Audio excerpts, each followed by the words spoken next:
Hey folks, what's up? Mike Benton here from the Mike Benton team. How are you doing? Thank you so much for plugging in. Today's topic is something that is discussed over and over and over again for the last 27 years that I've been in real estate. And that is we're packing up, we are moving, and I want to leave some stuff behind. I'm going to leave something behind. I'm going to do something behind. And the problem is that 99.9% of the time, it is not something that the buyer is going to want. It's just something that you think they might want, or maybe you don't feel like moving it. Here's the rule: unless it is an absolutely necessity, and it could be extra parts to equipment in the house, to the stove, to the range, to the heat pump, to whatever, or all the paperwork from warranties or work that you've performed on the house. Um, those two. And then the final one is that the buyers gave you a thumbs up that they want you to leave it. Other than that, it's got to go. And don't wait till the last day. Remember this: you need to have your house empty and cleaned, broom swept. I would say leave it the way you would want someone to leave it for you. So for me, I want it cleaned. That's how I would leave my houses that I sold. But 24 hours before walkthrough. So if walkthrough is on Tuesday at 4, by Monday at 4, we want your house done, you gone, house clean, and all that. It just makes the transaction so much smoother for you, less headaches. It just makes more sense. More sense. So here's some of the top 4 items that we see left behind, and this hasn't changed in 27 years. Number one is paint. Well, we're leaving it so they can touch up the wall. No, they're not. Stop. You didn't even touch up the wall. They're not going to use your same paint. And here's the funny part: a lot of times the paint's in the shed or the garage, so it's gotten cold, it's gotten hot, it's gotten cold, it's gotten hot. It's trash. Do me a favor.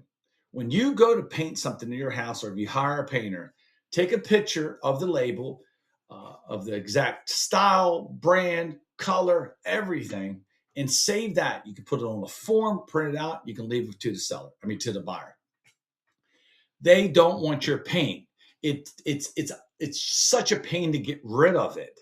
All right. Depending on your locale, it's hard. It's hard. You can't throw it away unless it's solid. So if you have paint cans right now in your house, I want you to stop what you're doing.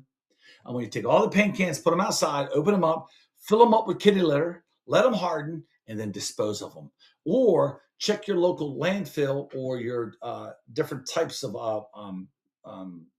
disposal sites and see what they will and how they will accept the paint. The next one is trim and wood.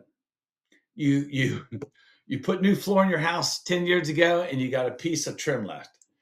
Throw it away. Do not leave it. Do not leave scraps. I don't care what the wood is. Now I have a caveat here after number 4.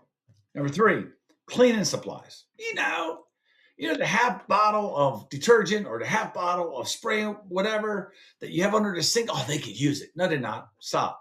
People don't want your stuff. They don't want your hand-me-down stuff. They don't know what the stuff is in that bottle. Dispose of it properly, legally, and professionally. All right. Number 4. And this is kind of like tongue in cheek, but it's not, because I just threw away like 5,000 of them. Clothes hangers. A lot of people don't want to put their clothes on your clothes hanger. I'm just saying. Those are the 4 top things that over 27 years has stayed the same. Those 4 items. Now, what's the caveat? Unless the buyer tells you to leave it, it must go. So if you want to find out, call your listing agent, which should be Tina and I. We will reach out to the buyer's agent to see if they want you to leave it. Maybe they will, maybe they won't. But don't wait until 24 hours before walkthrough to make these decisions. Start early, fast. The quicker you pull off the Band-Aid, the better you're going to be. So I just want to drive home the importance of following these rules, because if you don't, you're just making a headache for yourself and your team. All right. So I appreciate you plugging in. If you have any other questions, any questions you might have that I didn't address here, Or if you have another topic you want me to address, give me a call. Love to sit down with you, love to chat with you, love to talk to you and let you know our side of the story, as we have been doing this for over 27 years. And we truly appreciate your business, your referrals. God bless you. And remember, give us a call so you can experience the benefits. Bye-bye.